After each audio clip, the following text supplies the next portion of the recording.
Do you want to improve your level of English, but you don't know how to do so or where to start from? Don't worry. In this lesson, I am going to teach you how to improve your English knowledge properly. So today, I just want to talk a little bit about the right way to study English. The right method for studying English. Because just studying hard isn't enough. You can study hard the wrong way. And if you study hard the wrong way, and the only thing that you can say is, I wasted my time. Well, maybe it was interesting. Maybe you feel happy about that time. So maybe it's not completely wasted. But maybe you're not better because the way you studied was wrong. So I want to talk about the right way to study. And I want to start with vocabulary and idioms or expressions. So an idiom is a short phrase that never changes. An expression, something that people usually say, and vocabulary means word. And the wrong way. The wrong way to learn a word or phrase or an expression is to learn it through your own language. So, for example, if you are a Chinese English learner, and you learn a word. Let's say the word bonanza. Banana bonanza. You say, I'm not going to teach the word bonanza today. It's not the point. So you want to learn the word bonanza. The first thing you do is open your Chinese English dictionary. And you look up the word bonanza. And you just completely ignore the English meaning, everything, and you just look up the Chinese meaning of this word. Now you say to yourself, you know it, so you repeat the word in your head. Bonanza, bonanza, bonanza, bonanza, bonanza.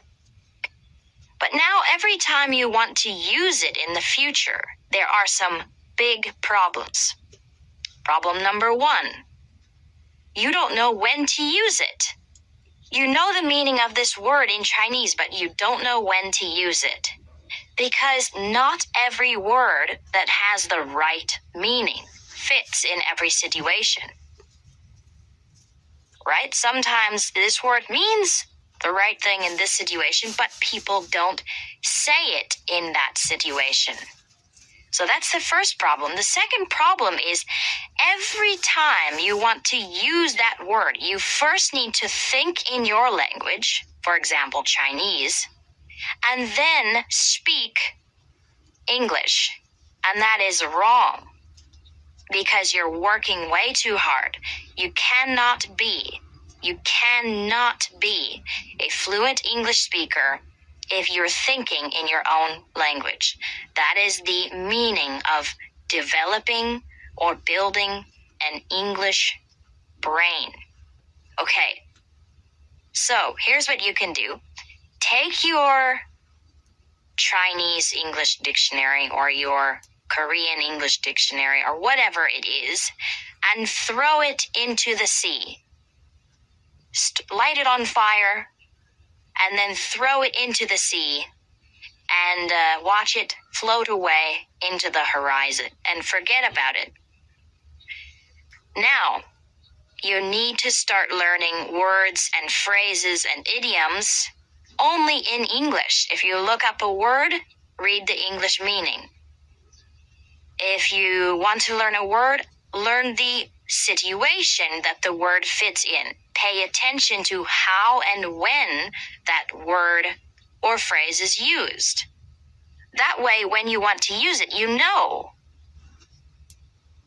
when to use it. You know it's the right situation. You know it's the right time.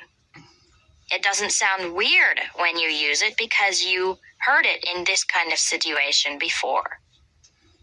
And also, if you learn the meaning only in English. And when you think in English, you can speak quickly and naturally, much, much faster. Okay? So, learn words only in English. It's more difficult, but actually the difficulty, the struggle, the fight to understand the situation and the meaning of this word or phrase is what makes you remember it, is what makes it easier to use in the future.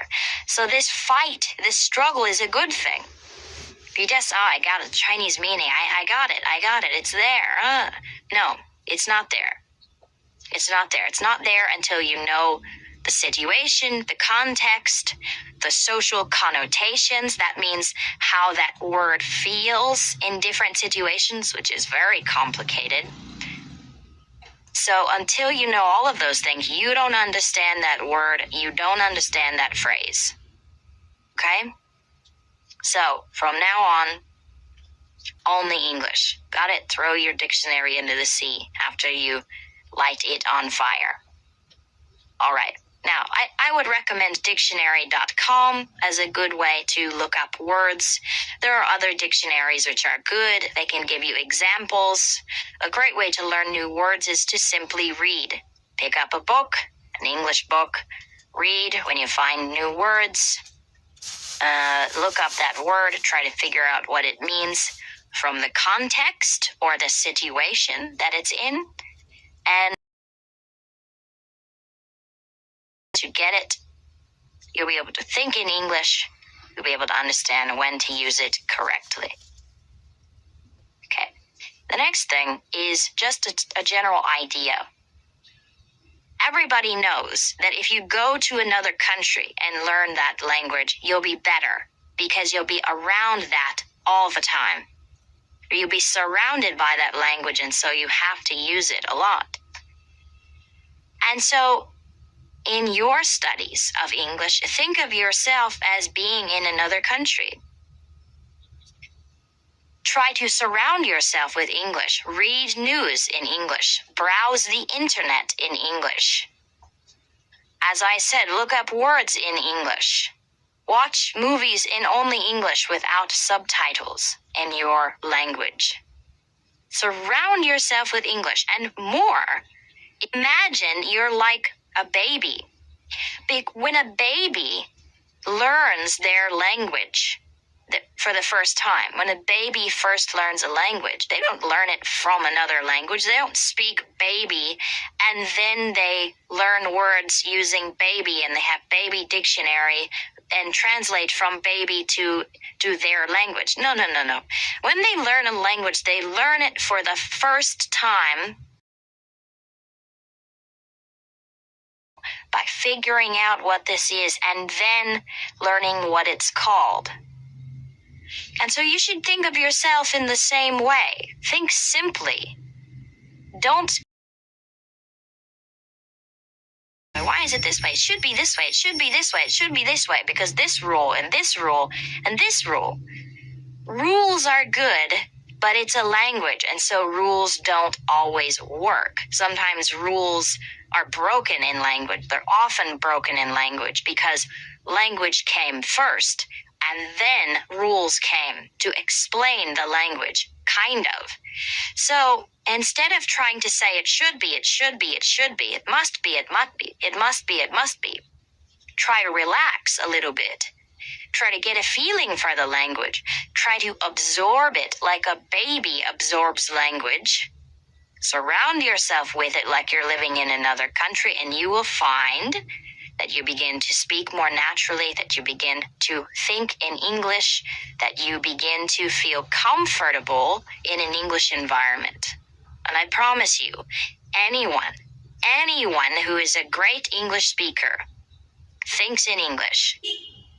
They don't think in their language and then translate. If you do that, you cannot be a good English speaker. An example of how you can surround yourself with English: watch videos. Ask questions in the group. Answer questions in the group. Read the news. It's a good way to casually, in a relaxed way, learn. So good luck, and I hope that you all become fluent ASAP, as soon as possible.